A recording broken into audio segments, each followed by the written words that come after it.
Good morning বন্ধুরা, তোমরা সবাই কেমন আছো? আশা করি ভালোই আছো, আর আমরাও ভালো আছি। শিখা হাউস ওয়াইফে তোমাদের সবাইকে ওয়েলকাম। তো এই দেখো, আমি ঘুম থেকে উঠলাম, মানে উঠে মুখ টুক ধুলাম। মেয়ে সকালে উঠেছে, ওর বাবা গেল কাজে, ওর বাবার সাথে মেয়ে উঠে, মেয়ে চা খাওয়া হয়ে গেছে, আর আমি এখনও চা খাইনি। আমি উঠলাম মানে একটু আগে, ধরো ওই কতক্ষণ হবে, তাও 15-20 মিনিট আগে উঠলাম।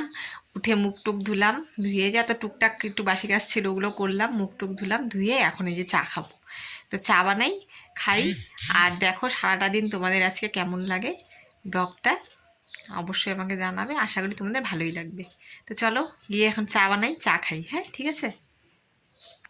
তো দেখো বন্ধুরা, সকালে চা নিয়ে বসে পড়লাম। মেয়ের তো তোমাদেরকে বললাম মেয়ের চা খাওয়া হয়ে গেছে, তো আমি একাই বসে বসে চা খাচ্ছি। আর না, ঘরের ভিতরটা খুব ঠান্ডা ঠান্ডা লাগছিল, ভাবলাম কি বাইরে বসেই চাটা খাই। তো বাইরে রোদটাও লাগছিল হালকা হালকা, চা খেয়ে নিলাম বারান্দায় বসে বসেই আজকে। আর মেয়ে তো আজকে খেয়ে নিয়ে নিচ্ছে, ওই জন্য আর ঘরে খেলাম না। মেয়ে থাকলে মেয়ে হয়তো ঘরেই খেত, মেয়ে আবার বেশি রোদে বসতে চায় না। মানে রোদটা কিন্তু প্রচণ্ডই কড়া, কিন্তু তাও না গায়ে লাগছিল, আরাম লাগছিল কেন জানি না রোদটা। তো বললাম চা খেয়ে তারপরে যাই, আবার ডিউটি শুরু। আমাদের তো আর ডিউটি শেষ নেই। আর বসিয়ে দিলাম ভাত, আর করব একটু বেগুন ভাজা, এটা দিয়ে সকালের খাওয়া হবে। বেগুন ভাজা আর গরম ভাত, আর কিছু করব না আজকে আর রান্নাবাড়ি নেই, আমার রান্নাবাড়ির থেকে ছুটি। তোমাদেরকে দেখিয়ে দিলাম কড়াইটা দেখো ফাঁকা, কোনো কিছু নেই কিন্তু কড়াইতে। আজকে রান্না বন্ধ, আজকে দুপুরে রান্নাবাড়ি খাওয়া দাওয়া আমাদের নেই, একদম রেস্ট আজকে আমার, শুধু সকালের খাওয়াটাই হবে। আর অনেক দিন থেকে না এই জানলার গ্রিলগুলো মুছি, কিন্তু একদিন দুদিন পরপরই মুছি, তাও দেখি খুব ধুলো ধুলো পড়ে গেছে। তো আজকে বললাম কি একটু ন্যাকড়া ভিজিয়ে নিয়ে ভালো করে মুছি, এগুলোর মধ্যে হাত দিলে না ধুলো লাগে আর খুব বাজে লাগে। তো ভাবলাম আজকে একটু মুছে নিই, আজকে তো রান্নাবাড়ি নেই দুপুরবেলা, ওই জন্য আজকে ভাবলাম এই এক্সট্রা কাজগুলো করি। যেদিন রান্না থাকে না সেদিন এক্সট্রা অনেক কাজ হয়ে যায় দেখবে। তো আজকে রান্নাবাড়ি যেহেতু ঝামেলা নেই, ওই জন্য আজকে ভাবলাম যে এগুলো একটু পরিষ্কার করে নিই। তো ন্যাকড়াটা একটু ভিজিয়ে নিয়ে তারপরে যেগুলো যখন মুছে নিচ্ছি তাড়াতাড়ি করে। আর মেয়ে বললো কি মা আমাকে একটু ভাত খাইয়ে দাও, আজকে আমার ভালো লাগছে না। মেয়ের না সর্দি লেগেছে গো, প্রচণ্ড ঠান্ডা লেগেছে। আবার মানে কী যে হচ্ছে না মেয়েটার, দুদিন পর পর এত ঠান্ডা লাগছে না, আসলে ওয়েদারটাই ঠিক নেই গো, ওই জন্য এত ঠান্ডা লাগছে। তো মেয়ে বললো মা একটু ভাত খাইয়ে দাও। তো আমি মেয়েকে একটু ভাত মেখে খাইয়ে দিচ্ছিলাম, মেয়েকে খাওয়াবো তারপরে আমি ভাত খাবো।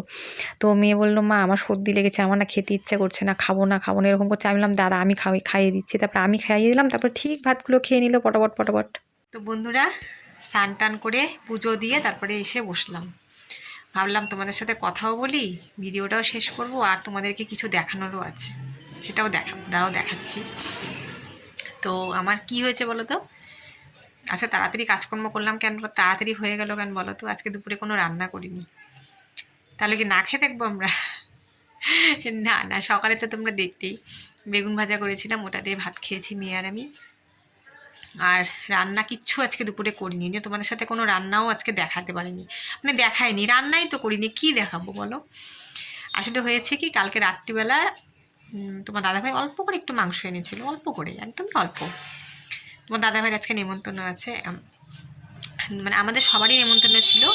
তো আমরা যাব না, মানে সাধ্যের একটা নেমন্তন্ন। তো যাই হোক, পাড়ার মধ্যে তো মন মেজাজটা অত ভালো নেই, যাব না ওই জন্য।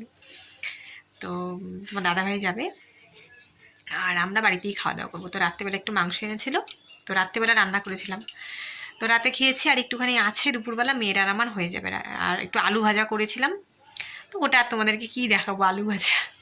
আর কালকের রান্না, যেহেতু আজকে কোনো কিছু রান্না করিনি, তোমাদেরকে কিছু দেখাইও নি রান্না, তো ওই জন্য রান্নাও আজকে নেই, আমার রান্নাবাড়ি নেই, খালি ভাত করেছি সকালে, আর একটু আলু ভাজা করেছিলাম, আর বেগুন ভেজেছিলাম, সকালে খেয়েছি। আর কিছু রান্না নেই, তাড়াতাড়ি হয়ে গেছে। আজকে স্নান টান করে পুজো হয়ে গেছে। দেখো না কি রোদ, দেখতে পাচ্ছ তো, পর্দার বাইরে দিয়েও দেখা যাচ্ছে রোদটা কীরকম। তো স্নান টানগুলো হয়ে গেছে, ভাবলাম তোমাদের সাথে একটু কথা বলি, ভিডিওটাও শেষ করতে হবে।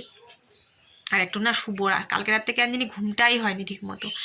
আর সকালবেলা উঠেছিলাম, আজকে তাড়াতাড়ি উঠে পড়েছি, ঘুম ভেঙে গেছে, আর ঘুম আসছিল না।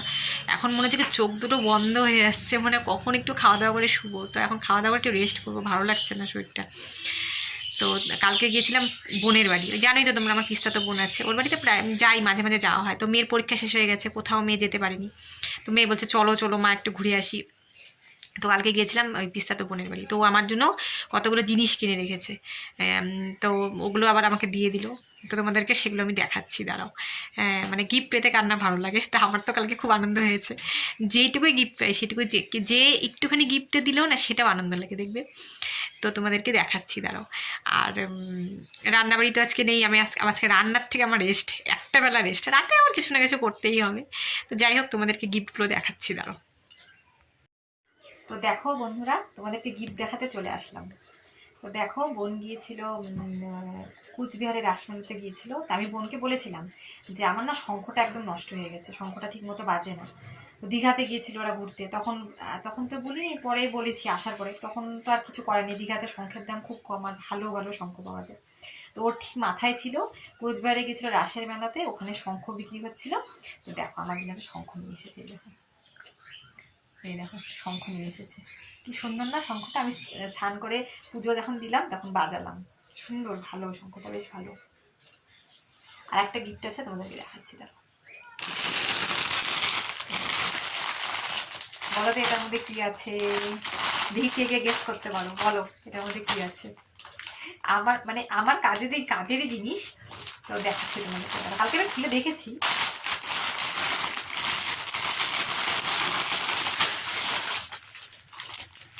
গিফট পেতে কার ভালো না লাগে বলো, সবারই ভালো লাগে, তাই না?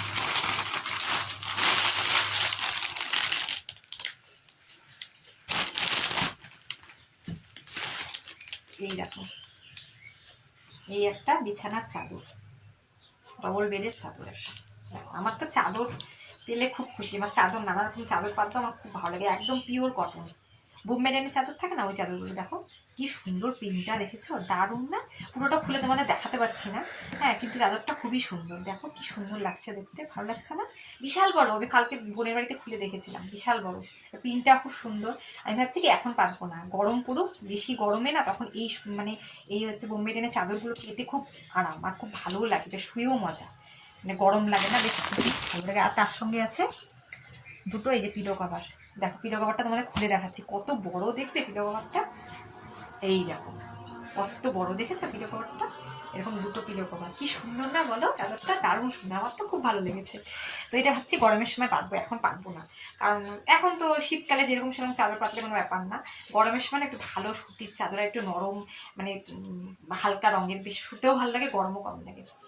তো ঠিক আছে বন্ধুরা, তোমাদের তো গিফট দেখিয়ে দিলাম, দেখলে দুটো গিফট পেয়েছি, কি ভালো লাগে না গিফট পেতে? আমার তো দারুণ লাগে। তো যাই হোক, কালকে ঘুরতেও গেলাম, গিফটও পেয়ে গেলাম, তো এটাই তোমাদেরকে দেখানোর ছিল।